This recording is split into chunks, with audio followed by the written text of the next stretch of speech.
ನಮಸ್ಕಾರ ಸ್ನೇಹಿತರೆ, ಎಲ್ಲ SRTV ಕನ್ನಡ ಚಾನೆಲ್ ವೀಕ್ಷಕರಿಗೆ ಆತ್ಮೀಯ ಸ್ವಾಗತ. ಸ್ನೇಹಿತರೆ, ಒಂದು ಸಾರಿ ಪಾರ್ವತಿ ದೇವಿ ಶಿವನನ್ನ ಈ ರೀತಿ ಕೇಳ್ತಾರೆ. ಪ್ರಭು, ನನಗೆ 2 ಸಂದೇಹಗಳಿದೆ. 1. ಹೆಣ್ಣಿನ ಯಾವ ಅಂಗ ಪ್ರತಿದಿನ ಮುಟ್ಟುವುದರಿಂದ ಶ್ರೀಮಂತಿಕೆ ಬರುತ್ತೆ? 2. ಮುತ್ತೈದೆ ಯಾವ ದಿನ ಹೊಸ ಬಳೆ ಕೊಂಡುಕೊಂಡರೆ ಅಥವಾ ಹಾಕಿಕೊಂಡರೆ ಗಂಡನ ಆಯಸ್ಸು ಕ್ಷೀಣಿಸುತ್ತೆ? ಯಾವ ದಿನ ಹಾಕಿಕೊಂಡರೆ ಗಂಡನ ಆಯಸ್ಸು ಹೆಚ್ಚಾಗುತ್ತೆ? ಅದಕ್ಕೆ ಶಿವ ಈ ರೀತಿ ಹೇಳ್ತಾರೆ, ದೇವಿ, ಒಂದು ಚಿಕ್ಕ ಕತೆ ಮೂಲಕ ನಿನ್ನ ಈ 2 ಪ್ರಶ್ನೆಗಳಿಗೆ ಉತ್ತರ ಕೊಡ್ತೀನಿ. ಒಂದು ಊರಿನಲ್ಲಿ ಒಬ್ಬ ಶ್ರೀಮಂತ ಇದ್ದ. ಅವನಿಗೆ ಯಾವುದರಲ್ಲೂ ಕೊರತೆ ಇರಲಿಲ್ಲ. ದೊಡ್ಡ ಬಂಗಲೆ, 3 ಗಂಡು ಮಕ್ಕಳು, ಅತ್ತೆ ಮಾವಂದಿರನ್ನು ತಂದೆ ತಾಯಿಯಂತೆ ನೋಡಿಕೊಳ್ಳುವ 3 ಸೊಸೆಗಳು, ಗಂಡನನ್ನು ದೇವರಂತೆ ಭಾವಿಸುವ ಹೆಂಡತಿ, ಹೀಗೆ ಅವನ ಬಳಿ ಎಲ್ಲವೂ ಇತ್ತು. ಶ್ರೀಮಂತನ 3 ಜನ ಮಕ್ಕಳಲ್ಲಿ ಮೊದಲನೆಯವನು ಸ್ವಲ್ಪ ಸ್ವಾರ್ಥಿ. ತಂದೆ ತಾಯಿ ಮೇಲೆ ಗೌರವ ಭಕ್ತಿ ಅಷ್ಟಾಗಿ ಇರಲಿಲ್ಲ. ಇನ್ನು ಉಳಿದ 2 ಮಕ್ಕಳು ಕೂಡ ತುಂಬಾ ಒಳ್ಳೆಯವರು. ಎಲ್ಲ ಇದ್ರೂ ಕೂಡ ಶ್ರೀಮಂತನ ಮನಸ್ಸಿನಲ್ಲಿ ಮಾತ್ರ ಒಂದು ಚಿಂತೆ ಇತ್ತು. ನನಗೆ ಎಲ್ಲ ಇದೆ, ಒಬ್ಬಳು ಮಗಳಿದ್ದಿದ್ದರೆ ಎಷ್ಟೊಂದು ಚೆನ್ನಾಗಿರ್ತಿತ್ತು. ನನ್ನ ಮನಸ್ಸಿನ ಭಾವನೆಗಳು, ನೋವು, ಕಷ್ಟ ಎಲ್ಲವೂ ಕೂಡ ಅವಳ ಜೊತೆ ಹಂಚಿಕೊಳ್ತಿದ್ದೆ. ಈ ರೀತಿ ಪ್ರತಿದಿನ ಅವನು ಅನ್ಕೋತಾ ಇದ್ದ.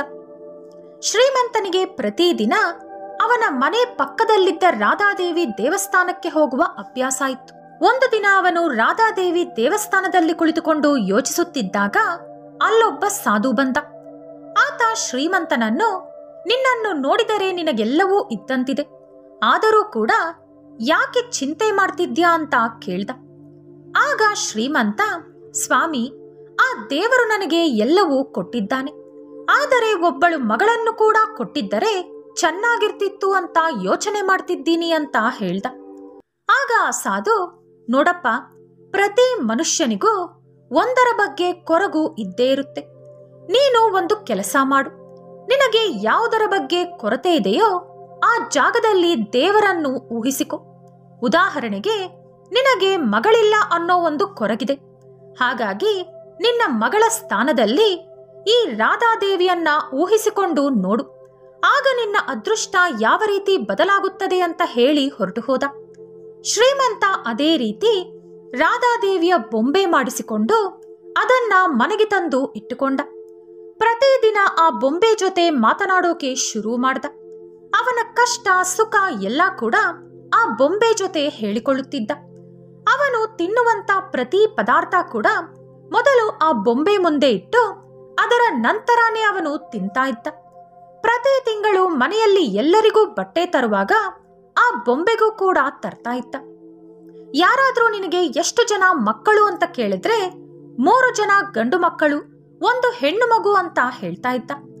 ಒಂದು ದಿನ ಶ್ರೀಮಂತ ಮಕ್ಕಳಿಗೆ ಆಸ್ತಿ ಹಂಚೋಣ ಅಂತ ತೀರ್ಮಾನಿಸಿಕೊಂಡ. ಹಿರಿಯ ಮಗನಿಗೆ ಬುದ್ಧಿ ಕಲಿಸೋಣ ಅಂದುಕೊಂಡು ಅವನಿಗೆ ಮಾತ್ರ ಆಸ್ತಿ ಕೊಡದೆ 2 ಗಂಡು ಮಕ್ಕಳಿಗೆ ಆಸ್ತಿ ಕೊಟ್ಟ. ಇದರಿಂದ ಅವನ ಹಿರಿಯ ಮಗ ಬಡತನ ಅನುಭವಿಸಬೇಕಾಯಿತು. ಶ್ರೀಮಂತ ಪ್ರತಿ ವಾರ ಕೂಡ ಸೊಸೆಗಳಿಗೆ ಬಳೆಗಳನ್ನ ಹಾಕಿಸ್ತಾ ಇದ್ದ. ಒಂದು ದಿನ ಅವನ ಮನೆಗೆ ಬಳೆ ಹಾಕುವವಳು ಬಂದ್ಲು. ಆದರೆ ಆ ದಿನ ಮುತ್ತೈದೆಯರು ಬಳೆ ಹಾಕಿಕೊಳ್ಳುವುದು ಒಳ್ಳೆಯದಲ್ಲ.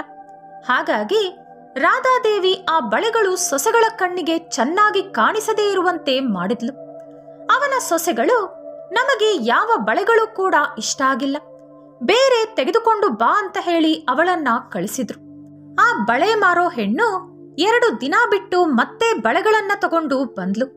ಶ್ರೀಮಂತನ 3 ಸೊಸೆಗಳು ಕೈ ತುಂಬಾ ಬಳೆಗಳನ್ನ ಹಾಕಿಸಿಕೊಂಡ್ರು. ಅದರ ನಂತರ ಒಂದು ಮುದ್ದಾದ ಮಗು ಕೂಡ ಬಂದು ಬಳೆಗಳನ್ನ ಹಾಕಿಸ್ಕೊಳ್ತು. ಈ ಮಗು ಯಾರಿರ್ಬೋದು, ಇಷ್ಟೊಂದು ಮುದ್ದಾಗಿದ್ದಾಳಲ್ಲ, ಯಾರೋ ನೆಂಟ್ರಿರ್ಬೇಕು ಅನ್ಕೊಂಡು ಆ ಬಳೆ ಮಾರೋ ಹೆಣ್ಣು ಶ್ರೀಮಂತನ ಅಂಗಡಿ ಹತ್ರ ಹೋಗಿ ಬಳೆ ಹಾಕಿದ್ದಕ್ಕೆ ದುಡ್ಡು ಕೇಳಿದ್ಲು. ಆಗ ಶ್ರೀಮಂತ 3 ಜನಕ್ಕೆ ಬಳೆ ಹಾಕಿದ ದುಡ್ಡು ಕೊಟ್ಟ.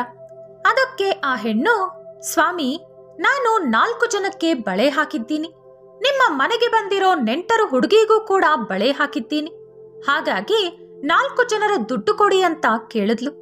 ನಮ್ಮನೆಗೆ ಯಾರೂ ಬಂದಿಲ್ಲ, 3 ಸೊಸೆಗಳು ಮಾತ್ರ ಇದ್ದಾರೆ ಅಂದ ಶ್ರೀಮಂತ.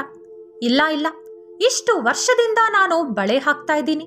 ನಾನ್ಯಾಕೆ ಸುಳ್ಳು ಹೇಳಲಿ? ನಾನು 4 ಜನಕ್ಕೆ ಬಳೆ ಹಾಕಿದ್ದೀನಿ.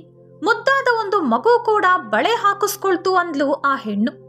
ಅದಕ್ಕೆ ಶ್ರೀಮಂತ, ನೋಡಮ್ಮ, ನಿನಗೆ ಕಷ್ಟ ಇದ್ರೆ ಹೇಳು, ನಾನು ಬೇಕಾದಷ್ಟು ದುಡ್ಡು ಕೊಡ್ತೀನಿ. ಆದ್ರೆ ಸುಳ್ಳು ಹೇಳೋರಿಗೆ ನಾನು ದುಡ್ಡು ಕೊಡಲ್ಲ. ಒಂದು ಕೆಲಸ ಮಾಡೋಣ, ನಾನು ಮನೆಗೆ ಹೋಗಿ ನೋಡ್ತೀನಿ.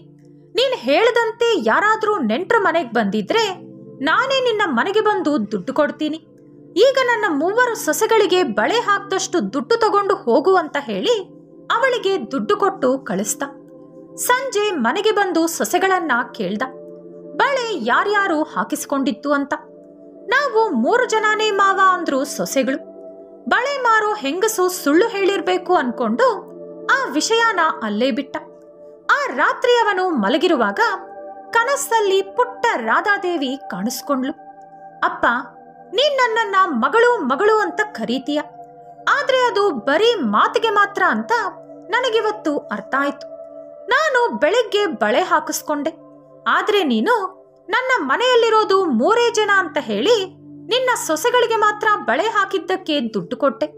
ನನಗೆ ಬಳೆ ಹಾಕಿದ್ದಕ್ಕೆ ದುಡ್ಡು ಕೊಟ್ಟೇ ಇಲ್ಲ. ನಾನ್ ನಿನಗೆ ನೆನಪೇ ಇಲ್ಲ ತಾನೆ ಅಂತ ಕೇಳಿದ್ಲು. ಆ ಮಾತುಗಳನ್ನ ಕೇಳಿ ಅವನಿಗೆ ತಿಳಿಯದಂತೆ ಅವನ ಕಣ್ಣಲ್ಲಿ ನೀರು ಸುರಿತಾಯ್ತು. ನಿದ್ದೆಯಿಂದ ಅವನು ಆ ಕೂಡ್ಲೇ ಎದ್ದು ಒಂದು ದೊಡ್ಡ ಚೀಲದ ತುಂಬಾ ದುಡ್ಡು ತುಂಬಿಕೊಂಡು ಆ ಬಳೆ ಮಾರೋ ಹೆಣ್ಣಿನ ಮನೆಗೆ ಹೋದ. ಆಕೆ ಮುಂದೆ ಆ ಚೀಲವನ್ನಿಟ್ಟು ನಡೆದ ಎಲ್ಲಾ ವಿಷಯ ಹೇಳಿ, ತಾಯಿ, ನೀನೆಂತ ಅದೃಷ್ಟವಂತೆ. ನಾನು ಚಿಕ್ಕ ವಯಸ್ಸಿನಿಂದ ರಾಧಾದೇವಿಯನ್ನು ಪೂಜೆ ಮಾಡ್ತಾ ಇದ್ದೀನಿ. ಪ್ರತಿದಿನ ರಾಧಾದೇವಿ ದೇವಸ್ಥಾನಕ್ಕೆ ಹೋಗಿ ಬರ್ತೀನಿ.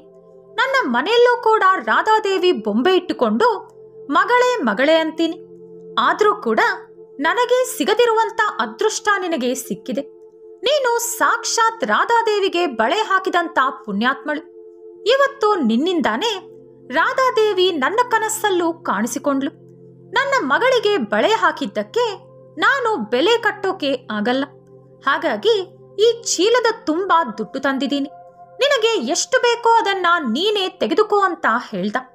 ಅವನ ಮಾತು ಕೇಳಿ ಆ ಬಳೆ ಮಾರೋ ಹೆಣ್ಣಿನ ಕಣ್ಣಲ್ಲೂ ಕೂಡ ನೀರು ಬಂತು. ನನ್ನ ಕೈಯಲ್ಲಿ ನಾನು ಆ ದೇವರನ್ನ ಮುಟ್ಟಿದೆ. ಅಂದ್ರೆ ನಾನು ಬಳೆ ಹಾಕಿದ್ದು ಸಾಕ್ಷಾತ್ ರಾಧಾದೇವಿಗ. ದೇವರಿಗೆ ಬಳೆ ಹಾಕಿ ಅದಕ್ಕೆ ಬೆಲೆ ಕಟ್ಟೋಕಾಗುತ್ತಾ? ನನಗೆ 1 ರೂಪಾಯಿ ಕೂಡ ಬೇಡ ಅಂತ ಹೇಳಿದ್ಲು. ಅದಕ್ಕೆ ಆ ಶ್ರೀಮಂತ, ನೋಡಮ್ಮ, ನಿನಗೆ ದುಡ್ಡು ಕೊಟ್ಟಿಲ್ಲ ಅಂದ್ರೆ ನನ್ನ ಮಗಳು ಕೋಪ ಮಾಡ್ಕೋತಾಳೆ. ಹಾಗಾಗಿ ಈ ಚೀಲನ ಇಲ್ಲೇ ಬಿಟ್ಟೋಗ್ತೀನಿ, ನೀನೇ ಇಟ್ಕೋ ಅಂತ ಹೇಳಿ ಅಲ್ಲಿಂದ ಮನೆಗೆ ಬಂದ. ಅವನ ಹೆಂಡತಿನ ಕರ್ಕೊಂಡು ಮನೆ ಮಠ ಆಸ್ತಿ ಪಾಸ್ತಿ ಎಲ್ಲಾ ಬಿಟ್ಟು ರಾಧಾದೇವಿ ದೇವಸ್ಥಾನಕ್ಕೆ ಹೋಗಿ ಅಲ್ಲೇ ಸನ್ಯಾಸಿಯಂತೆ ಬದುಕೋಕೆ ಶುರು ಮಾಡ್ದ. ಒಂದು ದಿನ ರಾಧಾದೇವಿ ಶ್ರೀಮಂತನ ಹಿರಿಯ ಮಗನ ಕನಸಲ್ಲಿ ಬಂದು, ಯಾವ ಮಕ್ಕಳು ಪ್ರತಿದಿನ ಹೆತ್ತ ತಂದೆ ತಾಯಿ ಪಾದ ಸೇವೆ ಮಾಡ್ತಾರೋ ಅವರಿಗೆ ಜೀವನದಲ್ಲಿ ಕಷ್ಟ ಬರಲ್ಲ. ನೀನು ನಿನ್ನ ತಂದೆ ತಾಯಿಗೆ ತುಂಬಾ ನೋವು ಕೊಟ್ಟೆ, ಅದರಿಂದಾನೇ ಈಗ ಬಡತನ ಅನುಭವಿಸ್ತಾ ಇದೀಯ. ಇನ್ನು ಮುಂದೆ ಆದ್ರೂ ಬದಲಾಗು ಅಂತ ಹೇಳಿದ್ರು. ಅಂದಿನಿಂದ ಶ್ರೀಮಂತನ ಹಿರಿಯ ಮಗ ಪ್ರತಿದಿನ ರಾಧಾದೇವಿ ದೇವಸ್ಥಾನಕ್ಕೆ ಬಂದು ಅವರ ತಂದೆ ತಾಯಿ ಪಾದ ಸೇವೆ ಮಾಡಿ ನಮಸ್ಕಾರ ಮಾಡಿಕೊಂಡು ಹೋಗ್ತಿದ್ದ. ಕೆಲ ದಿನಗಳ ನಂತರ ಅವನ 2 ತಮ್ಮಂದಿರು ಚಿಕ್ಕದಾಗಿ ಒಂದು ವ್ಯಾಪಾರ ಅಣ್ಣನಿಗೆ ಹಾಕ್ಕೊಟ್ರು. ಆ ವ್ಯಾಪಾರ ದಿನೇ ದಿನೇ ಅಭಿವೃದ್ಧಿ ಆಯ್ತು. ಅವನು ಮುಟ್ಟಿದ್ದೆಲ್ಲ ಕೂಡ ಚಿನ್ನ ಆಗ್ತಾ ಬಂತು. ಪಾರ್ವತಿ, ಈಗ ನಿನ್ನ ಮೊದಲನೇ ಪ್ರಶ್ನೆಗೆ ಉತ್ತರ ಗೊತ್ತಾಯ್ತಾ? ಯಾರು ಪ್ರತಿದಿನ ಹೆತ್ತ ತಾಯಿ ಅಥವಾ ತಾಯಿ ಅಂತ ಹೆಣ್ಣಿನ ಪಾದ ಸೇವೆ ಮಾಡಿ ಕಾಲು ಮುಟ್ಟಿ ನಮಸ್ಕಾರ ಮಾಡ್ಕೋತಾರೋ ಅವರಿಗೆ ಅದೃಷ್ಟ ಒಲಿದು ಬರುತ್ತೆ, ಶ್ರೀಮಂತಿಕೆ ಬರುತ್ತೆ. ಇನ್ನು ನಿನ್ನ 2ನೇ ಪ್ರಶ್ನೆ, ಮುತ್ತೈದೆಯರು ಮಂಗಳವಾರ ಹಾಗೂ ಶನಿವಾರ ಹೊಸ ಬಳೆ ಕೊಂಡುಕೊಳ್ಳುವುದು ಅಥವಾ ಹಾಕಿಕೊಳ್ಳುವುದು ಮಾಡಬಾರದು. ಶುಕ್ರವಾರ ಹಾಗೂ ಭಾನುವಾರ ಹೊಸ ಬಳೆ ಕೊಂಡುಕೊಂಡರೂ ಹಾಕಿಕೊಂಡರೂ ಗಂಡನ ಆಯಸ್ಸು ಬೆಳೆಯುತ್ತದೆ. ಅಂದ್ರೆ ಮುತ್ತೈದೆಯಾಗಿ ಕಣ್ಣು ಮುಚ್ಚುವ ಸೌಭಾಗ್ಯ ಸಿಗುತ್ತದೆ ಅಂದರು ಪರಮೇಶ್ವರ. ಈ ವಿಡಿಯೋ ನಿಮಗೆ ಇಷ್ಟವಾದರೆ ಲೈಕ್ ಮಾಡಿ, ಶೇರ್ ಮಾಡಿ. ಇಂತಹ ಉಪಯುಕ್ತ ಮಾಹಿತಿಗಳಿಗಾಗಿ ತಪ್ಪದೇ ನಮ್ಮ ಚಾನೆಲ್ ಅನ್ನು ಸಬ್ಸ್ಕ್ರೈಬ್ ಮಾಡ್ಕೊಳ್ಳಿ. ನಾಳೆ ಮತ್ತೊಂದು ವಿಡಿಯೋದೊಂದಿಗೆ ಪುನಃ ಭೇಟಿಯಾಗೋಣ. ಧನ್ಯವಾದಗಳು.